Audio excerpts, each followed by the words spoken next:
ගවරා යනුවෙන් හඳුන්වන්නේ ශ්‍රී ලංකාවේ සිට වඳ වී ගිය ශීරපායි සත්වයේ.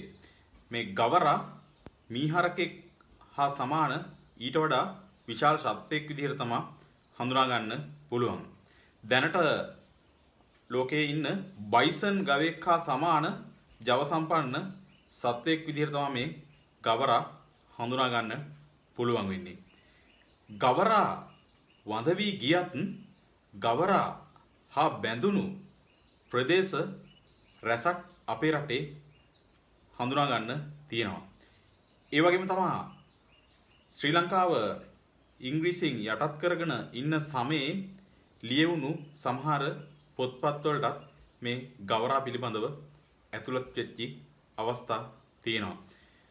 ගවරා හා සම්බන්ධ ක්‍රීඩා ඒ වගේම ගවරා හා සම්බන්ධ ස්ථාන නාම ආදී විශාල සංඛ්‍යාවක් අපේ රටේ අදටත් අපිට අහන්න දකින්න පුළුවන් වෙනවා.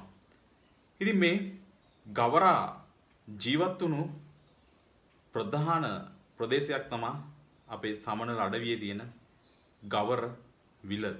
ගවරා බහුලව ජීවත් වෙච්චි විලක් ආශ්‍රිත ප්‍රදේශය තමයි ගවර විල බවට පත් වෙන්නේ. ඒ වගේම තමයි තවත් ස්ථානයක් මේ ගවරා බහුලව ගැවසුණු හේනක්.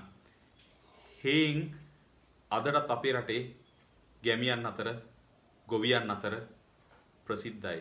ජීවනෝපාය සවි කරගන්න තමන්ගේ වගාවන් සිද්ධ කරගන්න ස්ථානය තමා ඉඩම තමා භූමිය තමා හේන කියන්නේ. ඉතින් මේ හේන් ගොවිතැන සිද්ධ වුණු ප්‍රදේශයක්. ඉතින් මේ ප්‍රදේශයේ ගවරුන් බහුලව ගැවසිලා තියෙනවා. ඒක නිසා මේ ප්‍රදේශය ප්‍රසිද්ධියට පත් වෙනවා ගවරුන් ඉන්න හේන වශයෙන්. ඉතින් ගවරා වඳ වෙල යනවා. නමුත් මේ කතා පරම්පරා ගානක් දිගින් දිගට කියවෙනවා ගවරුන් ඉන්න හේන තියෙන ප්‍රදේශය. ක්‍රමක්‍රමයෙන් ජනවාරයෙන් භාවිතයෙන් ග්‍රාම නාම නිර්මාණය වෙද්දී ගවරුන් බහුලව ගැවසුණු හේන් තිබ්බු ප්‍රදේශයේ ගවර හේන වශයෙන් ග්‍රාම නාමය නිර්මාණය වෙනවා. වර්තමාන බලංගොඩ ආශ්‍රිත ග්‍රාමයක් තමයි මේ ගවර හේන කියන්නේ. එහෙම තමයි මේ ගවර හේන කියන ග්‍රාම නාමය නිර්මාණය වෙන්නේ. මේ වගේ මේ ගවරා හා බැඳුණු ස්ථාන නාම ජනප්‍රවාද ගොඩක් අප සතුයි. ඒවා දැන කියා ගන්න නම් දිවයිනේ ජනශ්‍රුති ගැන කතා කරන ප්‍රමුඛතම YouTube channel එක subscribe කරලා තියාගන්න. අපේ Facebook page එකත් follow කරන්න, like කරන්න, share කරන්න, තව කෙනෙකුට බලන්න.